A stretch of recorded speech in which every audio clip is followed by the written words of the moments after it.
inversión profunda.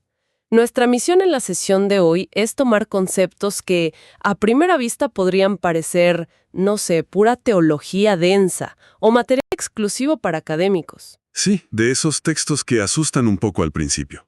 Totalmente. Pero queremos transformarlos en lo que realmente son, que son los planos de una arquitectura fascinante y absolutamente revolucionaria. Hoy nos sumergiremos en los apuntes de una fuente titulada Los 2 clics del Nuevo Pacto. Ajá. Y la idea aquí es ofrecer un atajo directo para comprender un cambio masivo en la historia humana, sin perdernos en un mar de jerga complicada. Es un verdadero placer estar aquí para este análisis detallado. Y creo que lo que hace a estos conceptos tan particulares es que no buscan simplemente añadir información teórica a una biblioteca mental. Claro, no es solo acumular datos. Exacto. El mensaje central es sumamente claro. La cruz inaugura algo completamente nuevo, pero ojo, no es el final de la historia. Ajá. El objetivo no es que la gente se quede admirando una puerta desde lejos, analizando sus bisagras de bronce o el tipo de madera de la puerta, digamos. Sino cruzarla. Eso es. La meta es que se entienda la mecánica exacta de cómo cruzar esa puerta para habitar una nueva realidad. Bueno, vamos a desempacar esto, porque la imagen es muy potente. No es un museo que se observa de lejos, es una entrada. Y para lograr cruzarla, la fuente presenta una metáfora brillante.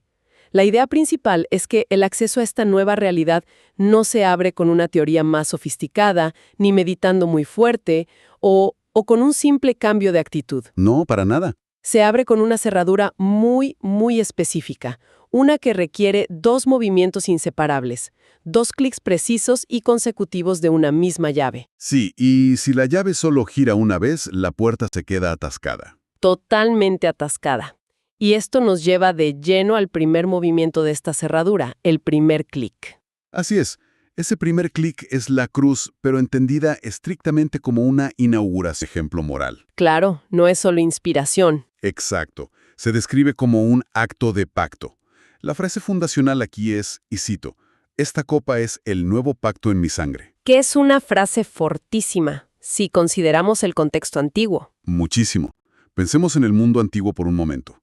En esa época, la sangre no era una metáfora poética para un poema. Era el medio visual, visceral y además legal que ponía en vigor una relación que había sido prometida. O sea, no se firmaba un contrato en papel ni se mandaba un correo electrónico para cerrar un trato importante. Para nada. Se sellaba de esta manera. Se confirmaba y se inauguraba formalmente un acuerdo inquebrantable. A ver, quiero hacer una pausa aquí y jugar un poco al abogado del diablo, porque este contraste es vital. Comúnmente, en muchas tradiciones, se suele reducir todo este evento a un único registro. Sí, al tema legal. Exacto. Se ve puramente como un pago legal por el pecado. Es como, imaginemos ir al banco, pagar la hipoteca, el cajero sella el recibo y listo. Transacción terminada. Pero si alguien creció toda su vida pensando que esto era simplemente el pago de una deuda, ¿cómo desaprende eso?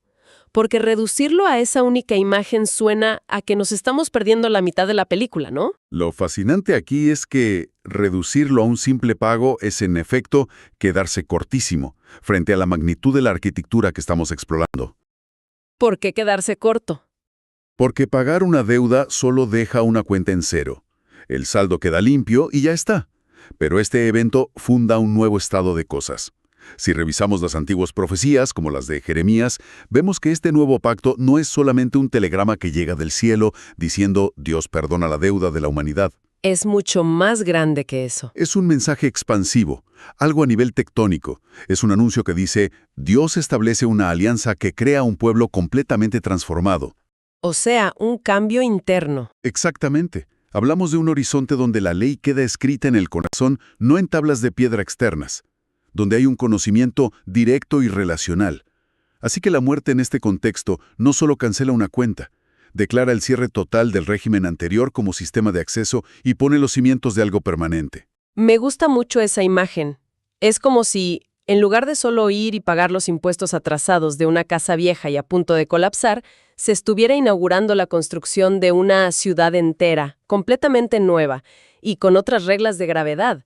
Esa es una excelente forma de verlo. Ese es el primer clic, la inauguración a través de la sangre. pero dijimos que la llave tiene que seguir girando. Y aquí es donde se pone realmente interesante, porque llegamos al segundo clic, que es verdaderamente la bisagra mayor de todo este asunto. Y es un movimiento que cambia toda la perspectiva. Para girar por completo y abrir esa puerta. Lo que faltaba es el movimiento sacerdotal. Y mira, los matices aquí son extraordinarios. Basándonos en la estructura del libro de Hebreos, la muerte no puede desconectarse de lo que sigue inmediatamente después. O sea, no Sumo sacerdote de los bienes venideros. El texto dice que entró una vez para siempre en el lugar santísimo. entró. Un verbo de movimiento y de acceso. Totalmente. La obra redentora es, en realidad, un trayecto. Es un viaje continuo hacia el santuario verdadero. Y es justo ahí donde la entrada celestial se convierte en la apertura efectiva del camino para todos los demás. Es como si fuera una ecuación matemática, ¿verdad? O una fórmula arquitectónica para lograr el acceso definitivo. A ver, ¿cómo sería reecuación? Sería sangre derramada más un sacerdote celestial vivo más su entrada en ese santuario da como resultado el acceso total para el pueblo. Me encanta. Y recalco la palabra vivo, porque la entrada no es un concepto puramente legal que un contador anota en un libro mayor. Es una realidad administrada en tiempo real por un mediador que está plenamente activo. Exacto. Y si conectamos esto con el panorama general de toda esta historia, empezamos a entender por qué hay tanta insistencia en un líder exaltado y entronizado. Esa exaltación en los cielos no es un simple adorno teológico. No es la medalla de oro al final de una carrera difícil. No para nada. Es el establecimiento operativo, el centro de comando del nuevo pacto. Desde esa posición exaltada es de donde se derrama el Espíritu Santo. Es decir, el pacto nuevo se manifiesta como un gobierno celestial real que trae la presencia misma de Dios al pueblo. ¿Son inseparables entonces? Completamente. La entrada en el cielo y el don del Espíritu en la tierra son dos caras de la misma moneda. Pertenecen al mismo orden recién inaugurado. Entonces, ¿qué significa todo esto? Porque hasta ahora hemos estado volando a 30.000 pies de altura, hablando de santuarios en el cielo, pactos antiguos, fórmulas de ecuaciones. ¿Cómo aterriza toda esta arquitectura en la vida real de quienes nos escuchan hoy? Es la pregunta clave. Hay una distinción brillante en estos conceptos que creo que cambia por completo el enfoque. Es el contraste entre la idea de tener un expediente y la idea de estar en un santuario. Esa es, para mí, la imagen más potente de todo este análisis. El problema fundamental de la humanidad no era únicamente que las personas debían algo o que la humanidad entera tenía un expediente manchado de culpa, archivado en algún tribunal cósmico. Claro, el problema legal era solo una parte. Ese es solo un aspecto. El problema más profundo, el verdaderamente trágico, era que la humanidad estaba lejos. La distancia era el drama principal. Y eso se nota muchísimo al leer los textos antiguos. Exacto. El sistema antiguo, todo el Antiguo Testamento, dramatizaba esta distancia constantemente de maneras muy visuales. Lo hacían con límites físicos. Había cortinas inmensas, velos gruesos en el templo, zonas extremadamente restringidas donde si alguien cruzaba la línea equivocada, las consecuencias eran fatales. Literalmente fatales. Todo estaba diseñado en torno a una mediación levítica sumamente estricta. Entrar ahí no era cualquier cosa. Totalmente. Y es vital aclarar que todo esto no era un teatro arbitrario para asustar a la gente, ni una simple demostración de poder por parte de la divinidad. Era una pedagogía. Una herramienta de enseñanza. Así es. Era una forma física, casi táctil, de enseñar la inmensidad de la santidad y la gravedad de esa distancia. Es como, imaginemos tener un guardia de seguridad muy estricto en la puerta de un evento exclusivo. Un evento VIP. Exacto, un evento VIP. No era que el guardia o el sistema fueran malos en sí mismos, es que su trabajo era recordarle a todo el mundo que aún no tenían la acreditación para pasar. El camino todavía no había sido abierto. Y ese es un punto crucial para que nuestra audiencia lo guarde en la memoria. El mensaje que estamos desempacando hoy no se agota en el anuncio de «Buenas noticias, los expedientes legales de todos han quedado limpios». Si solo fuera eso, volveríamos a la idea del banco. Exactamente. Se paga la deuda, el deudor se va por su lado, el cajero o el juez se va por el suyo, y la distancia sigue existiendo. Nunca se vuelven a ver. Así es. Pero este mensaje, en toda su amplitud, Dice algo mucho más radical. Dice la puerta está abierta. Pasen. Se transforma de ser una fría absolución en una corte a ser una invitación directa a un hogar. Y esto nos ayuda a entender qué pasó con todo ese sistema levítico del que hablábamos. Las reglas, los sacrificios, los velos gruesos. ¿Qué pasa con todo eso entonces? Bueno, el texto no muestra ningún desprecio hacia ese orden antiguo. De hecho, afirma que cumplió un propósito brillante, pero era una sombra, preparatoria, una figura temporal. Y por pura lógica, una vez que la realidad misma ha sido inaugurada... Ya no necesitas la sombra. Exacto.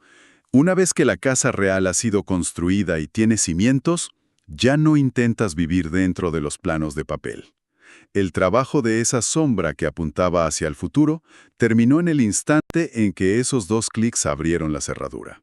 Qué buena analogía la de los planos de papel. Por lo tanto, quienes viven en la actualidad bajo este nuevo paradigma ya no viven bajo un régimen de umbrales cerrados y zonas de exclusión, sino bajo un régimen de camino abierto. Para mantener la claridad de toda esta inmensa estructura y no perdernos, creo que podamos agrupar esto en un paquete inseparable. Son elementos que este nuevo pacto trajo desde el minuto 1.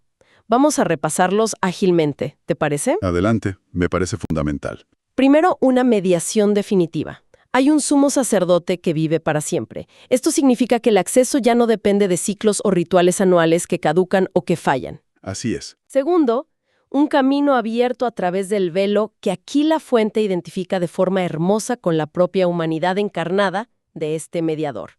Tercero, un perdón definitivo que está íntimamente asociado a la purificación de la conciencia profunda, no solo de lo exterior. Una limpieza real. Y cuarto, una redención completada, que no solo se consuma en el sufrimiento, sino en la victoria del santuario celestial. Y la clave aquí es que todo esto es un solo bloque. No se puede elegir una parte y dejar la otra. Tal cual. Y al observar la inmensidad de ese paquete indivisible, la consecuencia lógica que se deriva es asombrosa y tiene un impacto directo en la gente hoy. Hablamos de la identidad sacerdotal del pueblo entero. Lo que comúnmente se conoce como el sacerdocio universal. Exactamente. Pensemos en lo radical que es esto. Al estar el camino abierto y el mediador instalado de forma permanente, la estructura misma de la mediación cambia de raíz. Ya no existen castas exclusivas. Se acaba la exclusividad de unos pocos. Se acabaron los grupos de élite que monopolizan el acceso a lo sagrado, mientras el resto de la población observa desde lejos, esperando que alguien más haga el trabajo espiritual por ellos. Ahora, cada creyente, sin excepción, tiene acceso directo y total, exactamente por el mismo y único mediador vivo. La adoración deja de ser un espectáculo de gradas y escenario. Es democratizar el acceso a lo divino, pero, y esto es clave, con un nivel de intimidad altísimo. Muy alto. Pensemos en lo que esto significa para quien nos está escuchando en este momento. Tal vez mientras va manejando al trabajo, tomando un café o haciendo ejercicio. Significa que el acceso no está reservado para un domingo por la mañana en un edificio específico, ni depende de un líder carismático. Es un acceso 24/7, por decirlo así. Y el motor de todo esto, el sello que garantiza que este nuevo orden no es solo una bonita teoría en un libro antiguo, es el Espíritu Santo. Efectivamente. El espíritu no es un accesorio decorativo en esta narrativa. Cuando escuchamos esa famosa frase de ser adoradores en espíritu y en verdad, no es solo un llamado a cantar con más sentimiento o emoción. Que es como se suele interpretar, ¿no? Claro, pero va mucho más allá. Es la evidencia palpable de que el pacto está funcionando. La verdad significa que la sombra antigua, esos planos de papel que mencionamos, se dio ante la realidad concreta. Ajá. Y el espíritu significa que la presencia misma habita en la comunidad renovada, no en un templo de piedra inerte, sino en las personas. O sea que, usando otra metáfora, el hardware y el software han sido completamente actualizados. Exactamente. Hardware nuevo, software nuevo. Y esto plantea una pregunta importante respecto a cómo se concibe a sí misma una persona en el día a día, porque todo esto dicta un cambio de identidad masivo. Un cambio en cómo se ven a sí mismos. Sí, la identidad de alguien en esta nueva realidad ya no puede definirse por la distancia.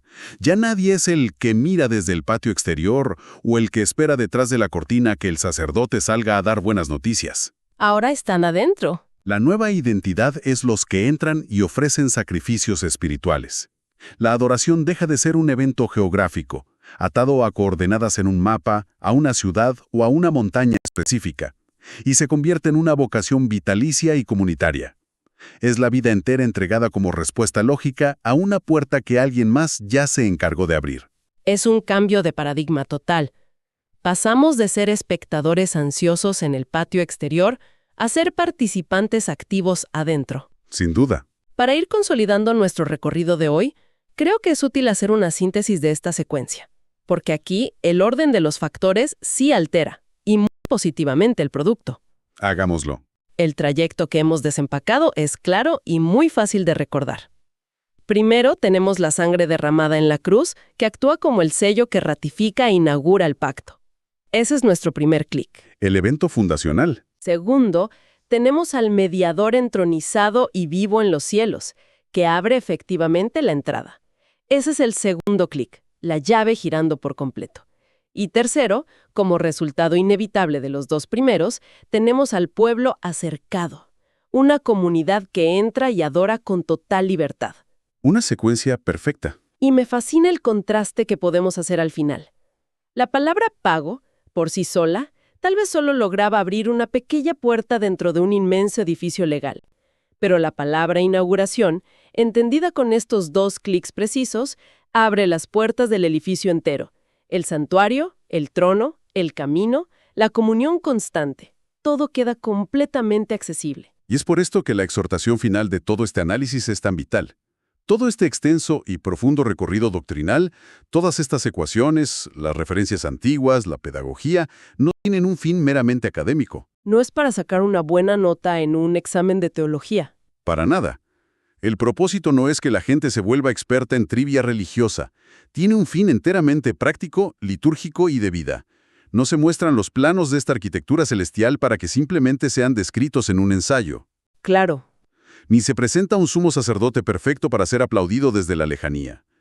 El mensaje que está grabado en el dintel de esa enorme puerta abierta es una invitación ineludible a la acción. ¿Y cuál es esa invitación? Entra, acércate, adora. Todo este andamiaje no busca fabricar estudiantes pasivos que toman notas, sino formar adoradores que participan audazmente de una realidad que de hecho ya está vigente. Qué manera tan poderosa de resumirlo. Ha sido un recorrido verdaderamente revelador a través de esta arquitectura que, como vimos, cambia las reglas del juego por completo. Queremos agradecer profundamente a nuestra audiencia por acompañarnos en esta inmersión profunda, por disponerse a desempacar y cuestionar ideas tan ricas y transformadoras con nosotros hoy. El placer ha sido mío. Es un tema fascinante. Y para terminar nuestra sesión de hoy, nos gustaría dejar un pensamiento final, una pequeña provocación para que cada oyente la pueda masticar por su propia cuenta durante el resto de su día o de la semana. Excelente. Construyendo sobre esa fascinante idea de la pedagogía de la distancia que analizamos hace un momento, si en la antigüedad se utilizaban velos de tela gigantes, límites físicos y distancias geográficas como una herramienta educativa para enseñar sobre el peso insoportable de la santidad, vale la pena preguntarse lo siguiente. A ver. En nuestra vida diaria contemporánea, en nuestras rutinas del siglo XXI, ¿cuántos velos invisibles y sistemas de distancia seguimos construyendo nosotros mismos? Ya sea por pura costumbre, por tradición, o tal vez por miedo a esa cercanía. ¿Estaremos olvidando por completo que esos dos clics ya dejaron la puerta abierta de par en par y para siempre? Ahí dejamos la reflexión sobre la mesa.